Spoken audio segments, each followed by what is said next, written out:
पिछले एपिसोड में हमने देखा था कि हुआ यूहाओ और उसके साथी मिलकर क्लास 9 सोल इंजीनियर वांग यी हैंग को मार दिया था। अब आगे देखेंगे।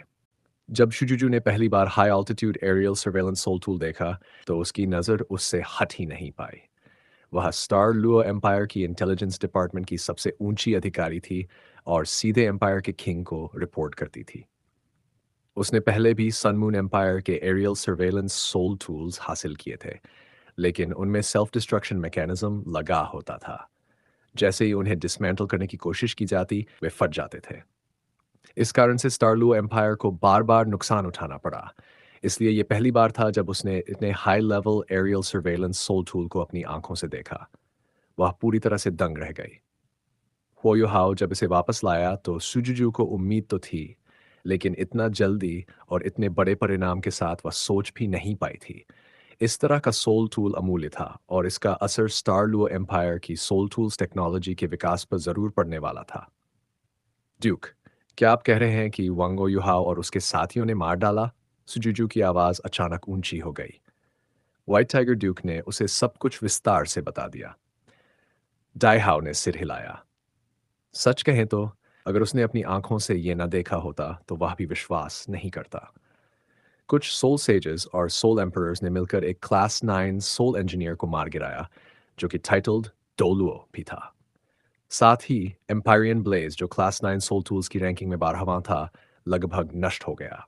अगर ये सब कुछ कई टाइटल डोलूज ने किया होता तो कोई आश्चर्य नहीं था, लेकिन होयुहाओ और उसके साथी, उनकी औसत उम्र तो अभी 20 साल भी नहीं थी।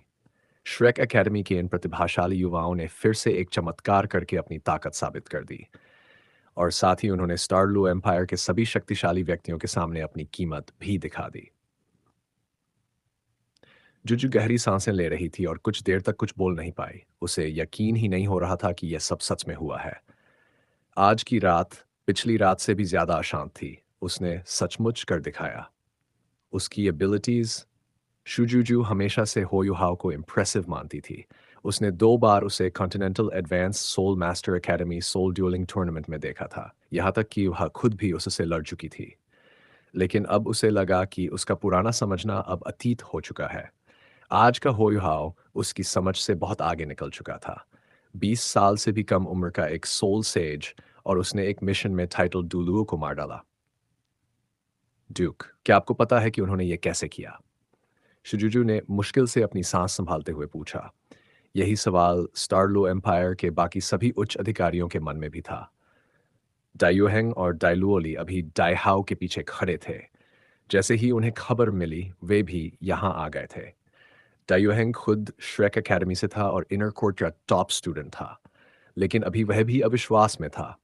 उसे अच्छी तरह पता था कि वह और उसकी टीम, जिसमें मशाओ ताओ भी थी, कभी ऐसा नहीं कर सकते थे। हालांकि वे हो युहाओ और उसके साथियों से 5 साल बड़े थे, लेकिन उनकी एबिलिटीज उनसे बहुत पीछे थीं। डाइहाओ ने गहरी सांस ली और बोला, मैंने सिर्फ लड़ाई का आखिरी हिस्सा देखा, लेकिन मेरा मानना है कि युहाओ और उसके साथियों ने बारी बारी से अटैक किया। उन्होंने पूरे बैटल में हर एक की फाइटिंग स्ट्रेंथ को पूरी तरह इस्तेमाल किया। इस वजह से वांग यिंग की शक्ति धीरे धीरे खत्म होती गई। आखिर में उसने पूरी ताकत लगाई, लेकिन तब तक देर हो चुकी थी। उन सब में 4 लोग सबसे क्रूशल थे: शू सनशी, जंग ननन, हुओ युहाओ और जी चेन। उसने विस्तार से सब बताया। पहले शूसैनशी ने गोल्डन श्वानवूज डोमेन अनलीश किया और टर्टल गॉड स्ट्राइक का इस्तेमाल करके एम्पायरियन ब्लेजिंग बुल को न्यूट्रलाइज किया। फिर जंग ननन ने सॉफ्ट बोन लॉक और इनविंसिबल गोल्डन बॉडी का इस्तेमाल किया, और उसके बाद हुओ युहाओ का ऑल आउट अटैक। हुओ युहाओ का पॉम स्ट्राइक सबसे ज्यादा महत्वपूर्ण था। बाकी सब ने सिर्फ वांग यिहेंग को कमजोर किया, लेकिन युहाओ के उस वार ने उसकी एम्पायरियन ब्लेज को नष्ट कर दिया और उसे घातक चोट दी। ये उसका सेल्फ इन्वेंटेड सोल स्किल था, जिसमें उसकी इमोशंस और स्पिरिचुअल पावर दोनों मिले हुए थे। जब उसने वह स्ट्राइक मारी तो मुझे उसके शरीर के आसपास एक अजीब फोर्स फील्ड महसूस हुआ। ऐसा लगा जैसे रात का आसमान ही रंग बदल गया हो। फिर अचानक सब कुछ शून्य में बदल गया। उस पल वांगी हैंग के शरीर से लाल रोशनी निकली, शायद सुरक्षा के लिए, लेकिन युहाओ की स्ट्राइक ने उसे भी चकनाचूर कर दिया। उसके बाद वांग हैंग की एम्पायरियन ब्लेज का नियंत्रण टूट गया। फिर मैंने देखा कि युहाओं के सिर से एक भाला निकला, जिसने वांग येंग की खोपड़ी भेद दी और उसे गंभीर रूप से घायल कर दिया। उस समय तक वांग येंग लगभग मर चुका था। फिर जीजुएचन आया और अपनी तलवार से सीधे उसी घाव पर वार किया। यहीं उसकी मौत तय हो गई। व्हाइट टाइगर ड्यूक ने जो विश्लेषण किया, उस पर वहां मौजूद टाइटल डोलू भी सहमत हुए। वो युहाओं का वह palm स्ट्राइक ही निर्णायक था। असल में उनकी सफलता का एक कारण वांग यीहेंग का ओवर कॉन्फिडेंस भी था। वह अपनी इनविंसिबल बैरियर और सोल प्रोटेक्टिव बैरियर का इस्तेमाल नहीं कर पाया। वह अपने अटैक पर बहुत भरोसा कर रहा था और यही उसकी मौत की वजह बन गई। सुजुजू चौंक गई और धीरे से बोली, युहाओ, मैंने नहीं सोचा था कि तुम इतनी ऊंचाई तक पहुंच चुके हो। अगर आप कंट्रोल टाइप सोल मास्टर की बात कर रहे हैं, तो वह सिर्फ युहाओ हो सकता है।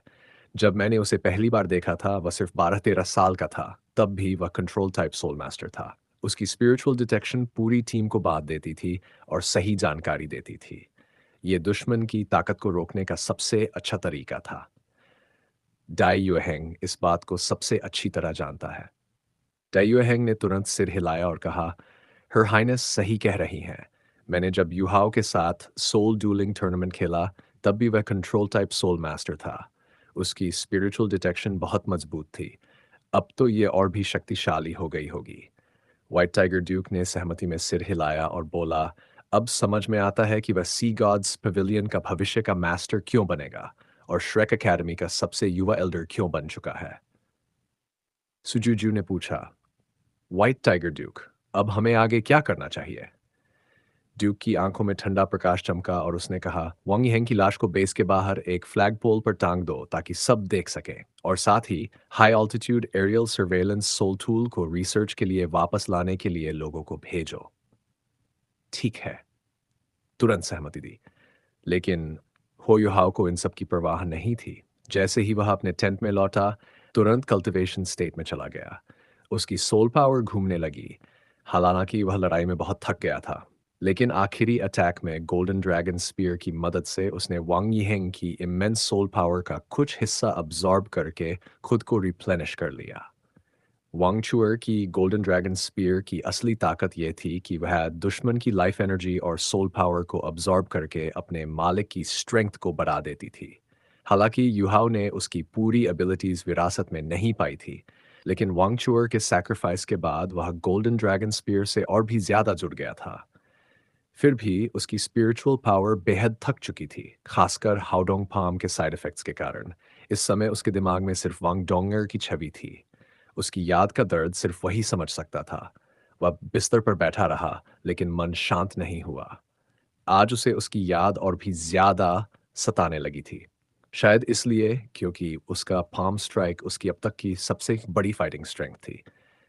असल में युहाओ जानता था कि वांग येंग पर अटैक करने के बाद उसके शरीर से आई प्रतिक्रिया ने उसे भी चोट पहुंचाई थी।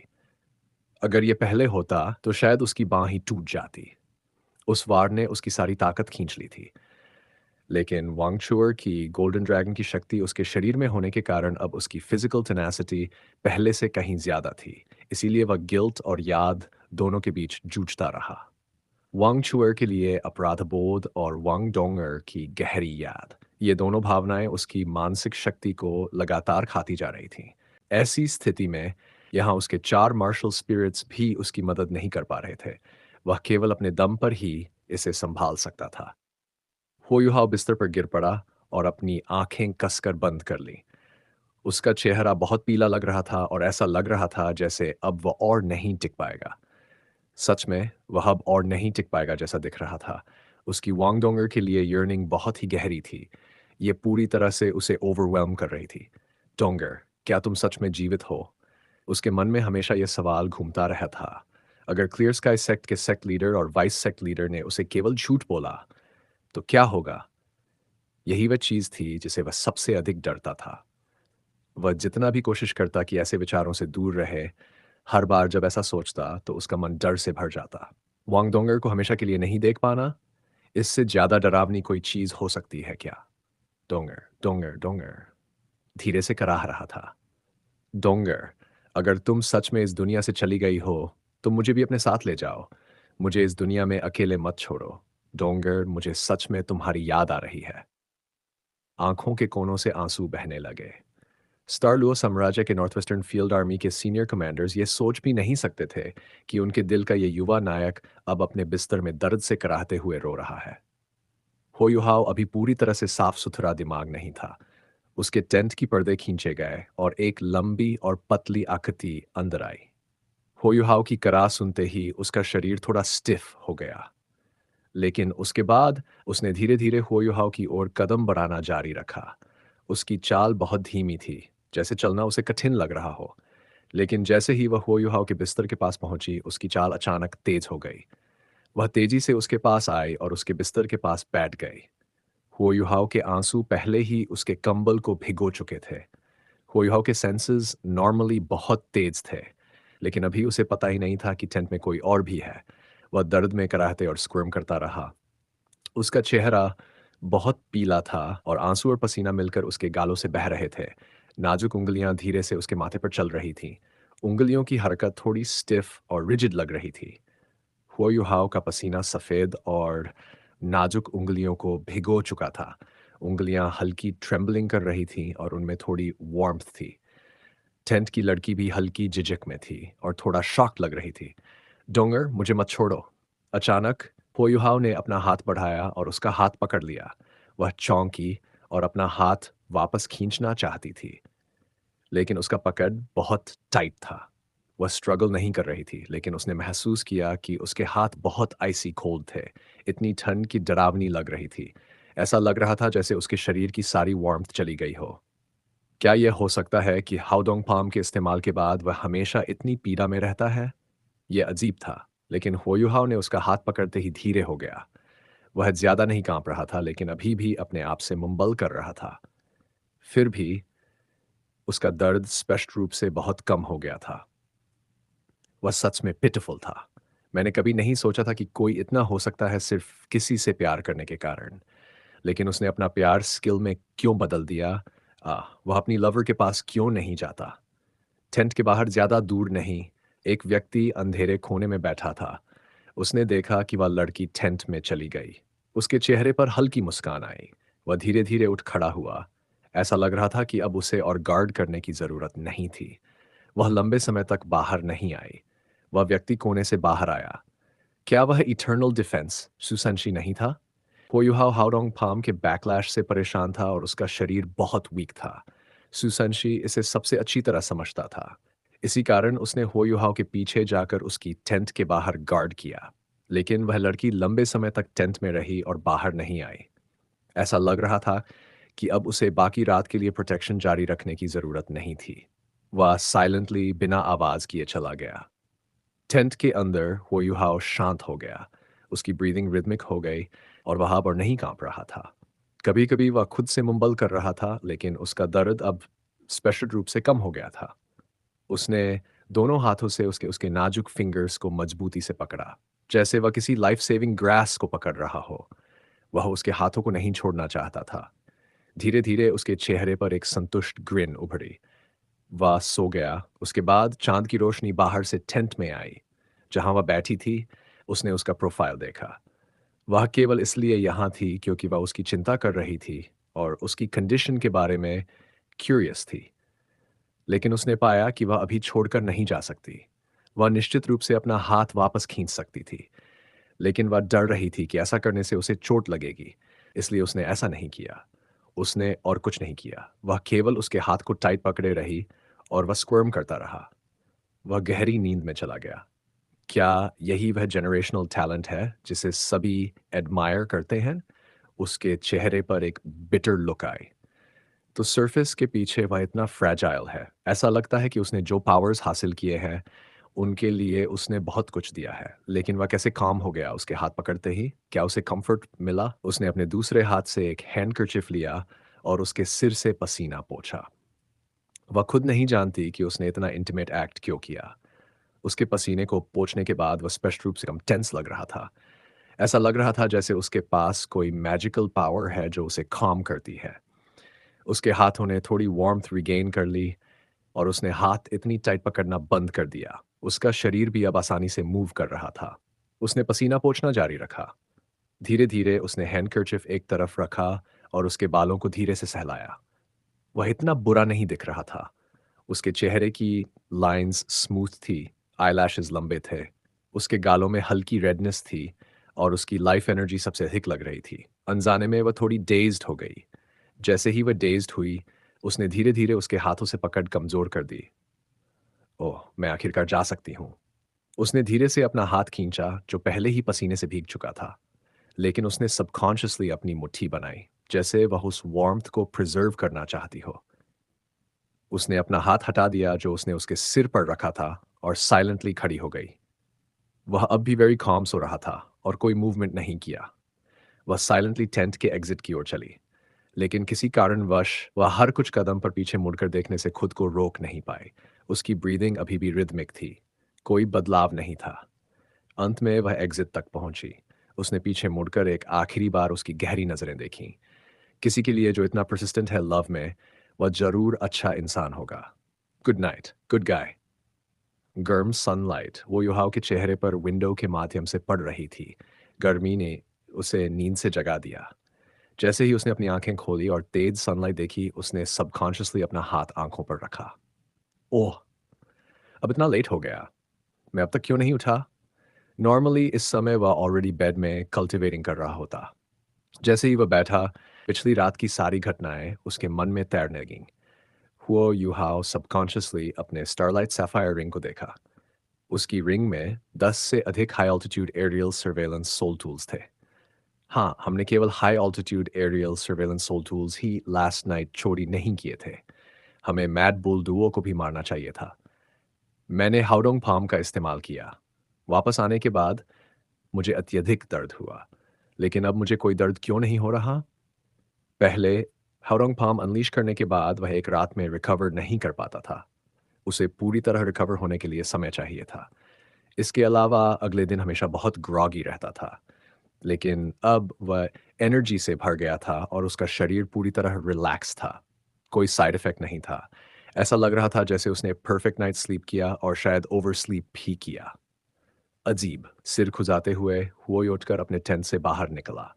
आज सूरज चमक रहा था और हवा बहुत रिफ्रेशिंग थी। उसने एक डीप ब्रेथ लिया और फ्रेश एयर ने उसके शरीर को नरिश किया। वह एक्सट्रीमली एनर्जेटिक महसूस कर रहा था।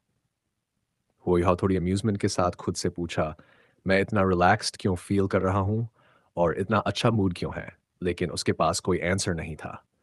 चाहे कितने भी डेलिकेसीज़ खाए जाएँ, वे उसके मूड को इतना अच्छा नहीं बना सकते। लेकिन आज वह बहुत अच्छा फ़ील कर रहा था।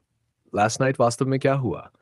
उसने अपनी भौहें चढ़ाई और पॉन्डर किया। उसे सटल याद आया कि वह तब अत्यधिक पेन में था, लेकिन फिर वांगडोंगर आई और उसे कम्फ़र्ट किया, उसकी यर्निंग और पेन को कम किया।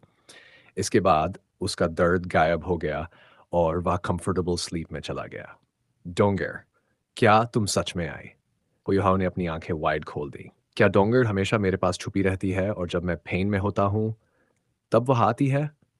मुझे कंफर्ट करने। ये डोंगर है। ये ज़रूर वह थी। मुझे उसकी ऑरा का पता चला होगा।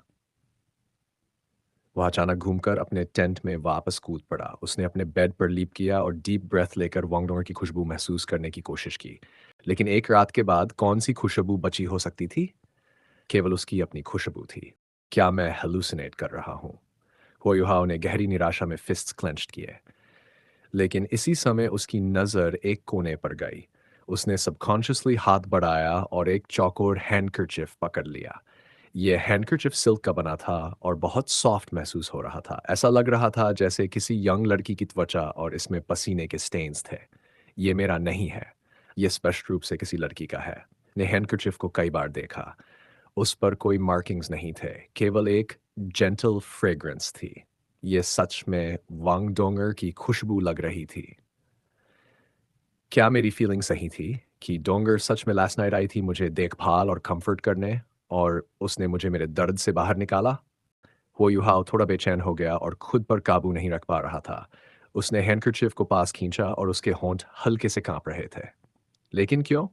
डोंगर, तुम मेरे सामने क्यों नहीं आती? क्यों रुकी नहीं रहती? क्या तुम्हें नहीं पता कि मैं तुम्हें कितना याद करता हूँ? सामने वाली टेंट में टांग वुतोंग गहरी नींद में थी। उसने पिछली रात कल्टीवेशन नहीं की थी।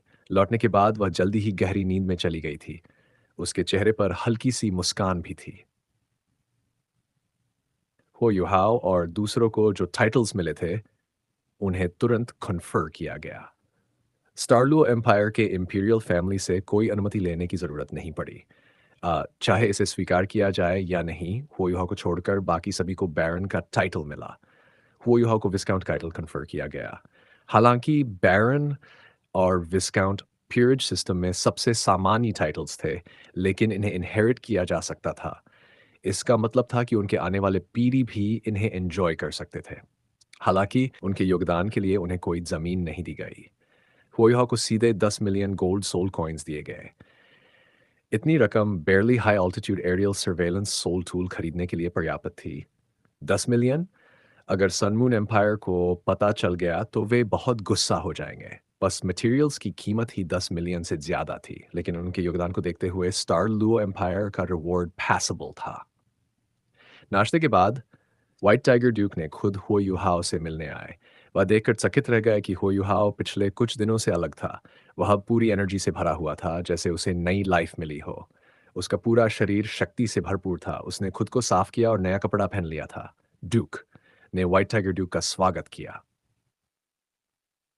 युहाओ, इस बार तुमने बहुत बड़ा मेरिट कमाया है। तुम कैसे हो? व्हाइट टाइगर ड्यूक ने दोस्ताना पूछा। वो यूहा मुस्कुराया और बोला, मैं ठीक हूँ, कल रात के लिए माफ़ करना। मैं हमेशा अपने सेल्फ इन्वेंटेड सोल स्किल इस्तेमाल करने के बाद साइड इफ़ेक्ट्स झेलता हूँ। व्हाइट टाइगर ड्यूक ने सिर हिलाया और कहा, अच्छा है कि तुम ठीक हो। तुम्हें टाइटल कन्फर किया गया है। ये फैसला हर हाइनेस और मैंने मिलकर लिया। हमने रिवॉर्ड की वैल्यू इसलिए कम की क्योंकि हमें हमारे सोल्जर्स की फीलिंग्स का ध्यान रखना था। समझे? चिंता मत करो, हम तुम्हारे काम की रिपोर्ट हिज मैजेस्टी को देंगे। मुझे विश्वास है कि उसके पास और भी रिवॉर्ड्स होंगे। हुआयुहा मुस्कुराया और बोला, नो वरीज, विस्काउंट का टाइटल ही मेरे लिए काफ़ी है। क्या वह वास्तव में सिर्फ हेरिडिटरी विस्काउंट टाइटल को महत्व देता था? उसने अपना पहला कदम ऑलरेडी उठा लिया था। डायहाउ मुस्कुराया और बोला, यस, विस्काउंट के रूप में तुम अपनी वाइफ और एयर्स को भी टाइटल्स दे सकते हो। तुम्हारी एबिलिटीज को देखते हुए तुम्हारी पोटेंशियल अनलिमिटेड है अगर तुम एम्पायर की सेवा करने को तैयार हो। हुयुहाओ की आंखें चमकीं जब उसने सुना कि उसकी वाइफ और बच्चे को भी टाइटल्स मिलेंगे। लेकिन आज उसका मूड अच्छा था, इसलिए उसने इमोशंस को कंसील किया। ड्यूक, क्या high altitude aerial surveillance soul tool star Luo empire को वापस कर दिया गया? यस, ये वापस भेजा जा चुका है। इस बार मुझे लगता है कि सनमून एम्पायर की डिफेंसेस और टाइटर होंगी। वांग यिंग की ऑलरेडी मौत हो चुकी है, जो उनके लिए बड़ा ब्लो है। तुम्हारे भविष्य के प्लान्स क्या हैं? होयुहाव ने सिर हिलाया और कहा, मैं उन्हें लगातार परेशान करूंगा। जब तक मैं उन्हें अलर्ट रखता हूं और उनकी एनर्जी ड्रेन करता हूं, मैं डेथ गॉड को सर्वे कर पाऊंगा। व्हाइट टाइगर ड्यूक ने भौहें तानी और कहा, तुम अभी भी डेथ गॉड को सर्वे करना चाहते हो? ये बहुत डेंजरस है। होयुहा मुस्कुराया और बोला, ड्यूक, चिंता मत करो। जब तक मैं पूरी तरह कॉन्फिडेंट नहीं हो जाता, मैं रिस्क नहीं लूंगा। सनमून एम्पायर का रिएक्शन क्या रहा? डाइहाउ ने सिर हिलाया और कहा, वे अभी तक रिएक्ट नहीं हुए। मैं इंतज़ार नहीं कर सकता। अगर वे रिवेंज चाहते हैं तो अच्छा है। उसकी बात सुनकर युहाओ की आंखों में चमक आई। उसने तुरंत समझ लिया कि व्हाइट टाइगर ड्यूक ने उसके प्लान को कॉम्प्लीमेंट करने के लिए कोई योजना बनाई होगी। कोई वंडर नहीं कि व्हाइट टाइगर ड्यूक इतना नोटेबल था। हालांकि सनमून एम्पायर की सोल इंजीनियर लीजन स्ट्रांग थी, स्टार लुओ एम्पायर के सोल मास्टर्स डरते नहीं अगर वे मिंगडो माउंटेन रेंज में सेट डिफेंसिव सिस्टम से दूर हों। व्हाइट टाइगर ड्यूक चाहता था कि evil tyrant soul engineer legion वंगी हेंग की डेथ के बाद लूज देयर कूल और अटैक करें, लेकिन लगता है मिंगडो माउंटेन रेंज के लीडर ने ऐसा टेम्पटेशन रेजिस्ट किया। सनमून एम्पायर में स्थिति शांत थी। हुओ युहाओ ने पूछा, ड्यूक, मैं एक और ट्रिप करके देखूं कि उन्होंने अपने सर्वेलेंस सोल टूल सेटअप में चेंजेस किए हैं या नहीं। व्हाइट टाइगर ड्यूक ने सिर हिलाया और कहा, बी केयरफुल। ऑलराइट। हो युहाओ इमेंस स्पिरिचुअल पावर के कारण दूर से भी परफेक्ट ऑब्जर्वेशन कर सकता था। Surveillance soul tool spiritual power के लिए सेंसिटिव नहीं थे। 1 घंटे के बाद हो युहाओ ने एक्यूरेट न्यूज़ दी। सनमून एम्पायर के सारे surveillance soul tools Mingdou mountain range की दिशा में वापस खींच लिए गए थे। इस बार उसने कोई सोल टूल्स लोकेट नहीं किए। इससे सन मून एम्पायर का स्टार लुओ एम्पायर की ट्रूप्स पर सर्वेलेंस कम हो जाएगा। ये खबर सुनकर व्हाइट टाइगर ड्यूक बहुत खुश हुआ। हो युहाओ के होने से उनके पास अब इंफॉर्मेशन की कमी नहीं थी। रिपोर्ट। बाहर से एक एंग्शियस वॉइस सुनाई दी। कम इन। खुश मूड में व्हाइट टाइगर ड्यूक ने हो युहाओ को जेस्चर किया कि वह बैठ जाए। हो युहाओ ने फॉर्मेलिटीज नहीं निभाई और वह व्हाइट टाइगर ड्यूक के पास बैठ गया। Duke, intelligence from the heavenly soul empire. एक सोल्जर आया और व्हाइट टाइगर ड्यूक के सामने एक नी पर झुकाकर लेटर दिया। Intelligence from the heavenly soul empire. आखिरकार हुओ युहाओ और व्हाइट टाइगर ड्यूक दोनों अलर्ट हो गए। हेवनली सोल एम्पायर की सिचुएशन स्टार लुओ एम्पायर के लिए बहुत इंपॉर्टेंट थी। ये पूरी युद्ध को प्रभावित कर सकती थी। डाइहाओ ने जल्दी से लेटर खोला। उसने केवल कुछ लाइन स्कैन की और उसका एक्सप्रेशन बदल गया। वह फेल हो गया। हाथ जिसमें लेटर था ट्रेम्बलिंग शुरू हो गया। अभी बैठा हुआ हो युहाओ तुरंत खड़ा हो गया। डाइहाओ के एक्सप्रेशन से वह समझ गया कि हेवनली सोल एम्पायर की सिचुएशन ठीक नहीं है। तुम पहले जा सकते हो। डाओ ने सोल्जर को वेव किया। सोल्जर चला गया और केवल वह और हो युहाओ टेंट में रहे। शाइहाओ ने आगे प्रोब नहीं किया को अभी काम डाउन होने की ज़रूरत थी। अगर व्हाइट टाइगर ड्यूक कुछ रिवील कर सकते तो वह हो युहाओ को बता देते। युहाओ, पूरा डोलू कॉन्टिनेंट इस बार कैटास्ट्रफी का सामना कर सकता है। व्हाइट टाइगर ड्यूक ने साई किया और लेटर युहाओ को दिया। उसके वर्ड्स सुनकर युहाओ का दिल डूब गया। लेटर पढ़कर उसने देखा हेवनली सोल एम्पायर की capital heavenly Dou city sun moon empire द्वारा ऑक्यूपाई कर ली गई है। हेवनली सोल एम्पायर का एक तिहाई टेरिटरी ले लिया गया है और एम्पायर अब भी अलार्मिंग स्पीड से इन्वेड हो रही है। हेवन डो सिटी के पश्चिम में सब सन मून एम्पायर के हाथ में है। बॉडी सेक्ट के लीडर डू बिजी गंभीर रूप से हर्ट हैं और सर्वाइवल अनसर्टन है। बॉडी सेक्ट ने अपने आधे मेंबर्स खो दिए हैं और हेवनली सोल एम्पायर के 6 सोल मास्टर लीजन्स में से 4 डिस्ट्रॉयड हो गए हैं। बचे हुए 2 इंपीरियल फैमिली की प्रोटेक्शन कर रहे हैं और ईस्ट की तरफ रिट्रीट कर रहे हैं। सन मून एम्पायर ने 3 लाख से ज़्यादा सोल्जर्स डिप्लॉय किए हैं, जिनमें 7 सोल इंजीनियर लीजन्स शामिल हैं। Evil tyrant soul engineer legion के अलावा बाकी 20 lord ranked soul engineer legions भी इस मिशन में हैं। होली गोस्ट चर्च ने भी कई इविल सोल मास्टर्स भेजे हैं। 2 इविल सोल मास्टर्स से हर्ट हुए। उनमें से एक होली गोस्ट चर्च का लीडर लग रहा है। अल्टीमेट डोलू लॉन्ग शाओयाओ अभी तक अपीयर नहीं हुए। अभी हेवनली सोल एम्पायर डूम्ड है। हमारे बचे हुए 2 सोल मास्टर लीजन्स और डोलिंग एम्पायर के रीइंफोर्समेंट्स बचे ट्रूप्स के साथ मिलकर प्लान बना रहे हैं। हुओ युहाओ ने लेटर पढ़ते ही एक्सप्रेशन बदल दिया। वह अनुमान लगा सकता था कि सन मून एम्पायर अटैक कहाँ करेगा, लेकिन उनकी अटैक इतनी फरोशस होगी उसने उम्मीद नहीं की थी। वॉर शुरू हुए सिर्फ कुछ वीक्स हुए थे, फिर भी हेवनली सोल एम्पायर की कैपिटल ऑलरेडी फॉल हो गई। हेवन डो सिटी कॉन्टिनेंट की पहली बड़ी सिटी थी पिछले 10,000 साल से।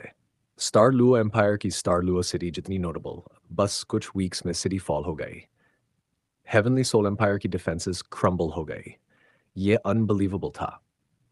इस स्पीड से सन मून एम्पायर को हेवनली सोल एम्पायर को कंप्लीटली ऑक्यूपाई करने में आधा महीना भी नहीं लगेगा। जब ऐसा होगा वे सिर्फ स्टारलू और डोलिंग एम्पायर की बॉर्डर्स थ्रेटन नहीं करेंगे, बल्कि श्रेक एकेडमी जो 3 एम्पायर्स के सेंटर में है भी थ्रेटन हो सकती है। व्हाइट टाइगर ड्यूक और हुओ युहाओ दोनों साइलेंट थे। ये सिचुएशन उनके एक्सपेक्टेशन से भी वर्स थी। युहाओ, हम क्या करें? व्हाइट टाइगर ड्यूक अचानक पूछा। उसका क्वेश्चन सुनकर वो युहाओ ने जाना कि व्हाइट टाइगर ड्यूक भी पैनिक हो गया है, जो नॉर्मली बहुत काम रहता है। स्टार लू एम्पायर की स्ट्रेंथ वेस्ट में कॉन्सेंट्रेटेड थी, लेकिन मिंगडो माउंटेन रेंज के कारण सन मून एम्पायर उन्हें रोक रहा था। ऐसी सिचुएशन में व्हाइट टाइगर ड्यूक के पास ज़्यादा चॉइस नहीं थी। कोई भी चॉइस सिचुएशन को कंप्लीटली हैंडल नहीं कर सकता था। रिट्रीट। अगर Sun moon empire forcefully Mingdou mountain range cross किया, हम बहुत टेरिटरी खो देंगे। हमारे सिटीजन्स को इवैक्यूएट करने का समय नहीं मिलेगा। डायरेक्टली फाइट करना सन मून एम्पायर के खिलाफ बैड चॉइस है। अटैक। डेथ गॉड के खिलाफ बिना प्लान के जाना सुसाइड है। हम काउंटलेस लाइव्स सैक्रिफाइस कर सकते हैं और इरेपरेबल डैमेज झेल सकते हैं। लॉसेस बहुत सिवियर हो गए तो सन मून एम्पायर से फाइट कैसे करेंगे? हेवनली सोल एम्पायर को सेव करना, क्या सेव करने के लिए कुछ है? स्टारलू एम्पायर क्या कर सकता है?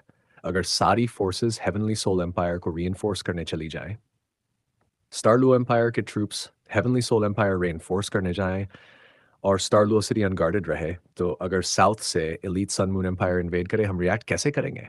ये सवाल वाइट टाइगर ड्यूक के माइंड में कंटिन्यूसली थे, लेकिन सोल्यूशन नहीं मिला। इसलिए उसने हुओ युहाओ से पूछा। जैसे हुओ युहाओ ने प्रिडिक्ट किया था, वाइट टाइगर ड्यूक अब पैनिक में था। अचानक कर्टन्स खोली गई और पेल प्रिंसेस जूजू आई। एंट्री के साथ ही उसने पूछा, ड्यूक हम क्या करें? प्रिंसेस जू पूरी स्टार लुओ एम्पायर की इंटेलिजेंस संभालती थी, इसलिए वह तुरंत इस खबर से अवगत हो गई थी। हम क्या करें? यह सवाल डाइहाओ और शुजुजू दोनों के दिमाग में था। शुजुजू डाइहाओ को देख रही थी, लेकिन डाइहाओ हो युहाओ को देख रहा था। वे सभी घबराए हुए थे। उनका डर अभी पूरी तरह सामने नहीं आया था। लेकिन अगर यह खबर नॉर्थ वेस्टर्न फील्ड आर्मी तक पहुंच गई, तो पूरी सेना भय में डूब सकती थी। कल ही वांग यिहेंग को मारकर उन्हें जो मोरल बूस्ट मिला था, वह पूरी तरह खत्म हो जाता। हुओ युहाओ ने गहरी सांस ली। वह सबसे शांत था। भले ही वह स्टारलू एम्पायर का हिस्सा था, उसके एम्पायर से गहरी निष्ठा नहीं थी। उसके लिए श्रेक एकेडमी और श्रेक सिटी ही उसका परिवार और घर थे। इसीलिए वह वाइट टाइगर ड्यूक और प्रिंसेस जूजू की तुलना में ज़्यादा शांत था। योर हाइनेस, सबसे पहले हमें इस जानकारी के फैलाव को रोकना होगा। किसी को भी इसके बारे में नहीं पता चलना चाहिए, यहाँ तक कि सोल मास्टर लीजेंस के लीडर्स को भी नहीं। वो युहाओ की बात सुनकर तुरंत होश में, हाँ, सबसे जरूरी काम यही था। उसने जोर से सिर हिलाया और कुछ गहरी सांसें लीं। उसका चेस्ट उठता और गिरता रहा। वह धीरे धीरे शांत हुई और व्हाइट टाइगर ड्यूक को ग्रीट करना भूल गई। वह तुरंत टेंट से बाहर चली गई। व्हाइट टाइगर ड्यूक ने हो युहाओ को देखा। हो युहाओ इतने सोच में डूबे हुए थे कि ड्यूक ने खुद को स्थिर किया। हो युहाओ का सुझाव सही था। जानकारी रोकना अभी सबसे जरूरी था। यह सिर्फ सर्वेलेंस का सवाल नहीं था, बल्कि आर्मी की फाइटिंग स्ट्रेंथ को सुरक्षित रखना प्राथमिक था। युहाओ, हम अभी एक डिजास्ट्रस स्थिति में हैं। मुझे नहीं लगता कि हम इससे आसानी से निकल पाएंगे। व्हाइट टाइगर ड्यूक ने सांस भरी। वो युहाओ ने कहा, फिर भी हमें पूरी कोशिश करनी चाहिए। ड्यूक, इस समय हमारे पास इस स्थिति से निपटने के दो रास्ते हैं। ओ, बताओ। व्हाइट टाइगर ड्यूक की आंखें चमक उठीं। वह कोई सोल्यूशन सोच भी नहीं पा रहा था और हुओ युहाओ कह रहे थे कि उनके पास दो विकल्प हैं। ये ड्यूक के लिए लाइफ सेविंग रिलीफ जैसा था। हुओ युहाओ ने कहा, पहला, हम जो कुछ हमारे पास है उसे सुरक्षित रखें। दूसरा, हम अग्रेसिव हो जाएं। प्रोटेक्ट करने का मतलब है तुरंत रिट्रीट करना और स्टारलो सिटी को अपना बेस बनाकर पूरी शक्ति एकत्र करना, एकेडमी से मदद मांगना और उनके स्ट्रॉन्गेस्ट मेंबर्स को हमारे पास भेजना। साथ ही डोलिंग एम्पायर से भी अपनी शक्ति इकट्ठा करने को कहना। इसके बाद हम हेवनली सोल एम्पायर में दो दिशाओं से घुसेंगे, ठीक वैसे जैसे सन मून एम्पायर ने भी अपनी फोर्सेस डिवाइड की थी। एकेडमी और दोनों एम्पायर्स की शक्ति और ग्रेट स्टार डो फॉरेस्ट के सोल बीस्ट्स की मदद से हम सन मून एम्पायर के खिलाफ फुल ऑन लड़ सकते हैं। दोलू कॉन्टिनेंट पर हमने वर्षों तक राज किया है। लोगों के दिल हमारे साथ हैं। यदि हम भारी लॉसेस झेलते हैं, तब भी हमारे पास एडवांटेजेस स्थिति होगी। फाइनल क्लैश में हमें दोनों एम्पायर्स और एकेडमी की मदद से हिडन सेक्ट्स को भी रेजिस्टेंस में जोड़ना होगा। डाइहाओ ने बार बार सिर हिलाया। यह सच में एक अच्छा प्लान था, लेकिन इसकी कीमत भी थी। स्टारलू एम्पायर की आधी जमीन और वहां रहने वाले लोग। सन मून एम्पायर उन लोगों के साथ कैसा व्यवहार करेगा, कोई नहीं जानता। व्हाइट टाइगर ड्यूक के लिए यह मुश्किल था। वह सिर्फ अपने सोल्जर्स को नहीं, बल्कि अपने लोगों को भी प्यार करता था। टर्निंग अग्रेसिव का क्या? डाइहाओ ने पूछा। पहले सॉल्यूशन को सुनकर वह थोड़ा कंपोज्ड हो गया था। हुओ युहाओ ने तीखा नजर डालते हुए कहा, टर्निंग अग्रेसिव का मतलब है सब कुछ रिस्क करना। हमें एनिमी के सबसे इंपॉर्टेंट साइट पर हमला करना होगा।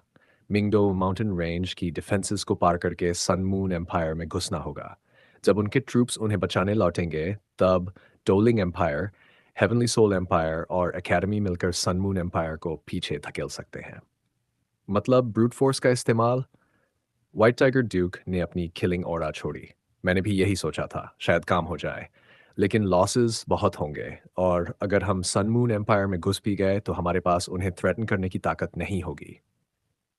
हुओ युहाओ ने कहा, मैं आपकी चिंता समझता हूँ, लेकिन मेन थ्रेट हमारे लिए डेथ गॉड है। अगर हम डेथ गार्ड को इनफेक्टिव बना दें और सन मून एम्पायर की सर्वेलेंस क्षमता पर असर डाल दें तो लॉसेस कम हो सकते हैं।